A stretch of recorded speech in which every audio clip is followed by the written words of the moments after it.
So my aim in this talk is to discuss how the role of traumatic life experiences and female gender is currently being tentatively addressed and experimentally framed in neuroimaging research into hysteria.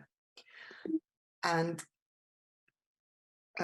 basically, this is a short structure of my talk.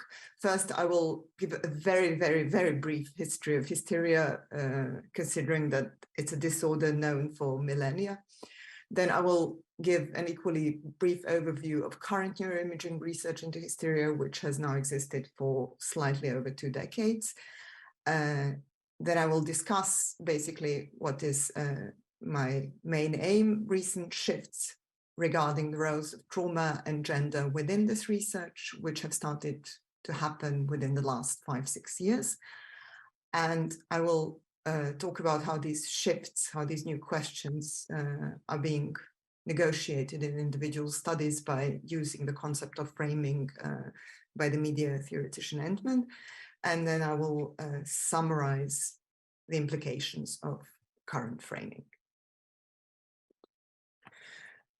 Now, regarding the brief history of hysteria, hysteria has been known since antiquity, and its main characteristic over the millennia is basically the huge heterogeneity of its symptoms, which can mimic any other disorder and which can basically affect any part of the body. And they can also be very sort of contradictory. On one hand, patients can have huge seizures. On the other hand, they can also have paralysis. They can be blind and mute, but also have uncontrollable speech disturbances. Over this long time of hysteria's history, there has never been an undisputed cause which has been medically fixed. The first theories attributed hysteria to the wandering womb. Then in the Middle Ages, it was the demonic possession that was seen as the cause, the imbalance of animal spirits, perturbations of the mind, strong effects, then character flaws, and more recently, localized brain function, heredity, and physical and psychological trauma. Initially, of course, it was viewed as a female disease because of this attribution of a wandering womb as its cause. But later it was found that men are also frequently affected by hysteria. But despite paying increasingly attention to male patients, views of hysteria as being a primarily female disorder have nevertheless remained dominant in medicine until very recently.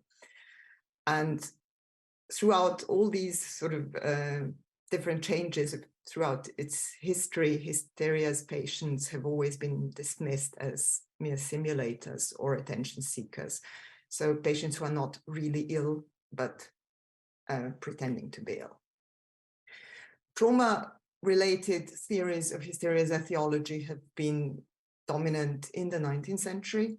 And across the 19th century, trauma has been conceptualized in very different ways. One of the sort of more prominent trauma theoretician was Jean-Martin Charcot, who argued that even after a mild physical injury, so in his interpretation, trauma was really sort of a physical event that somehow damages physically and physiologically the body. The subject with a predisposed weakness of the nervous system developed hysterical symptoms. And hysteria, in his interpretation, was a purely neurological disorder caused by something which he referred to as a functional brain lesion. Both his pupils, Pierre Genet and Sigmund Freud, also worked with trauma-related etiological models, but both of them reinterpreted the meaning of trauma. Pierre Genet viewed traumatic events as both physically and psychologically defined, so they could be also injuries, but in his case, it was always important how the traumatic event was personally interpreted by the patient. And these traumatic events led to what he called dissociation of mental contents, which then sort of caused fixed ideas and gave rise to symptoms. So it was already this shift to psychological interpretation of hysteria. But it was Sigmund Freud who sort of completely cut off trauma from physical context, and who argued that emotionally charged memories of any event, even sort of completely trivial events, but which had subjectively effective charge for the subject in question, could be converted into physical symptoms. And these symptoms, physical symptoms of hysteria, were merely symbols of these repressed traumatic memories. Freud's psychogenic theories dominated throughout the 20th century until the 1980s. And it was due to him and his influence that hysteria became renamed into conversion disorder, which was like the dominant way of referring to it throughout the 20th century. And in the name, there was this idea of this conversion of psychological content into physical symptoms. However, by the 1980s, Freud's theories fell out of favor, and I argued in my PhD about it that it was this falling out of favor was very sort of closely related to rebiologization of psychiatry, in which context this purely psychological causation became simply untenable. And hysteria, because it lacked a purely sort of physiological basis in this framework, and the psychological basis was no longer seen as valid on its own. Again, what was throughout its history and not real disorder. So it became increasingly unpopular among doctors and patients who felt that by being labeled as hysterics, they were not taken seriously. And at the same time, in the medicine, doctors seemed to do any research into it, any systematic research. And actually, the current view in the humanities is that hysteria or conversion disorder no longer exists. Contrary to this, there are quite a few studies, recent studies that show that symptoms which have the same physical attributes as those studied by Charcot, Freud, and even before, are very common in neurology clinics. Current neurologists claim that every practicing neurologist sees patients with such symptoms daily in the sort of clinical population. And due to this increased awareness of the symptoms, and as I argued again in my PhD, due to the advent of new neuroimaging technology, there has been a resurgence of medical research into this disorder. And at the very forefront of this research is, of course, neuroimaging research, which within the first 2 decades primarily used functional magnetic resonance imaging, so fMRI, which is used to visualize non-invasively brain function. And more recently, within the sort of last 10 years, there have also been increasing studies that quantitatively basically analyze structural changes in the brain.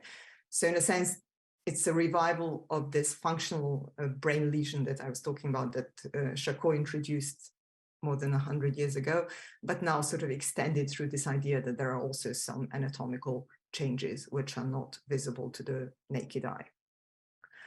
And due to this increasing and intensifying research into the brain-based mechanisms of hysteria, hysteria is currently being reconceptualized as a brain-based disorder. And as a sort of most tangible sort of expression of this new conceptualization is also its renaming, very recent, into functional neurological disorder. So this neurological aspect is now really part of the disorder's name. And just a sort of very, very brief introduction into the neuroimaging research of hysteria. The basic principle is that they're trying to correlate all of these different symptoms that I talked about at the beginning, so all these heterogeneity of symptoms, to anatomically localizable disturbances in brain function or structure. So they're really sort of trying to map the symptoms onto the brain. And the idea is not just sort of to find locations and stay by it, but to sort of develop understanding of underlying neurophysiological mechanisms. So how different parts of the brain communicate with each other to give rise to the symptoms. And interestingly, although trauma was such a sort of big element of hysteria throughout its history. Within the first 20 years of hysteria research, so the first study appeared in 1995 and then continued afterwards. So in the first 20 years, there were almost no neuroimaging studies on etiological factors or trauma. They were just sort of mapping symptoms onto the mechanisms. Another perhaps even more surprising aspect of this research is that the role of gender was completely ignored in the experiments. So the potential gender differences were treated as noise, because usually they were using mixed gender groups, so male and female patients. And basically there was sort of group averaging, which meant that everything that was different between male and female patients was simply filtered out of the data. But even though this sort of blindness to gender was inscribed into the studies, on the other hand, the subjects, if you look at the sort of study designs, were predominantly female subjects. So gender was nevertheless implicitly present, although it was completely invisible in the images. As you can see in the images that I'm showing you here, you cannot recognize if it's a male or female brain, but because they typically use group studies, it's sort of predominantly statistically seen female brain. And the neuroimaging findings so far are still very tentative and fragmentary, and some of the studies are mutually contradictory, but nevertheless, they have managed to produce some insights about potential mechanisms, and I won't go into details, but there are like a lot of different brain networks, a lot of them involved in emotion processing and attention, and higher cognitive processing, such as sense of agency and sort of voluntary interactions. And in this context, hysteria, or FND, so functional neurological disorder, is now increasingly conceptualized as what is referred to as multi-network brain disorder. So not something that simply happens in one isolated part of the brain, but which somehow affects very complex cognitive processes at the same time. And the recent shift, which has started to happen, as I said, within the last 5 years approximately, so around 2016-17, and has intensified in the last 2 or 3 years, is that the researchers are starting to ask how and why are these aberrant patterns of neural activity identified by their studies happening? Why? This is something that studies haven't addressed so far. And another thing that happened sort of in a parallel research, because in addition to neuroimaging studies, which sort of started the whole renaissance of hysteria research, but then led to other areas such as epidemiology and treatment studies and diagnosis studies. So in these parallel areas, they have actually come to conclusion that childhood and adulthood traumas, although not present in all FND patients, so not everybody who develops these symptoms has suffered a trauma, but nevertheless, generally speaking, trauma is much more common in hysteria patients than in all the other psychiatric and psychological diseases.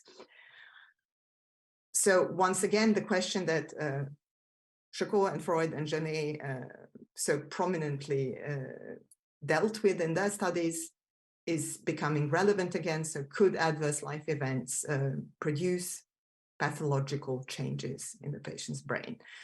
And another question, which is somehow more in the background and has only started to emerge in the last 2 or 3 years, is the question about the gender, about female gender. So why are most of the patients female patients?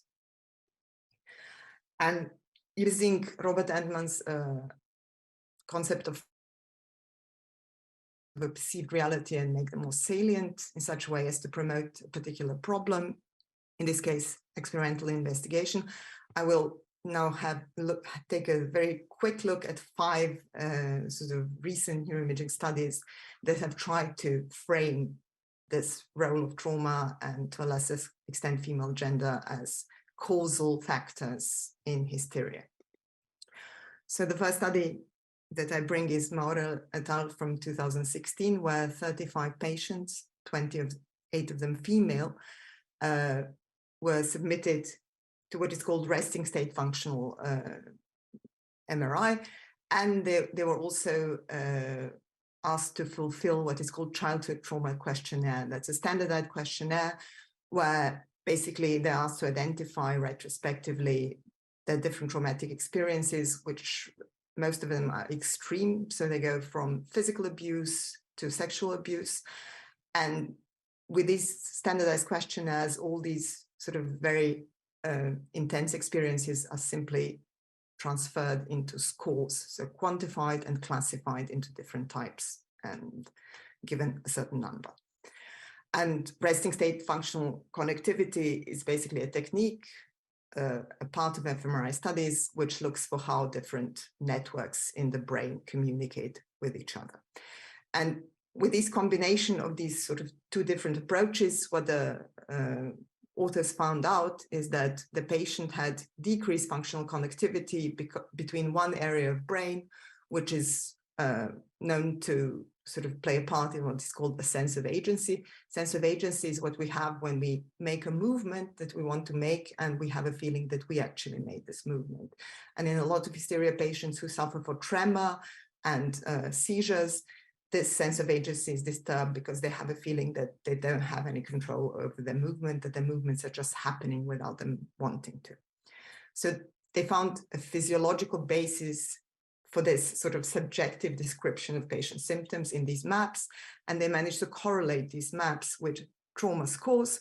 And what they found is that although healthy patients and healthy control subjects and patients in their studies had similar traumatic experiences according to the scores, exposure to childhood emotional trauma led to higher sort of disturbances of brain function.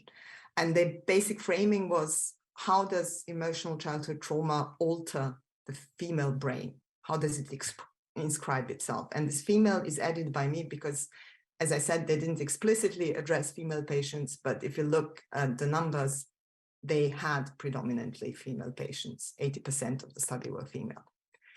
In another study, they used many more patients, so 69 patients, again, predominantly female patients, and they did an even more complex design where they conducted genotyping. Again, they used the same type of trauma questionnaire, and again, a resting state functional analysis. And through this complex correlation of very different data, they came to the following finding, that early life trauma and, again, aberrant connectivity patterns correlated in certain patients with a particular variation of a certain gene, which they know from other genetic research that is involved in a variety of different psychiatric disorders, such as depression. And not only were the patients with increased with this sort of genetic variation had sort of this correlation between early life trauma and aberrant connectivity, but also their symptoms were much more severe. So in this case, the frame is in how genetic variation, so innate vulnerability in a sense, interacts with trauma and leads to symptoms.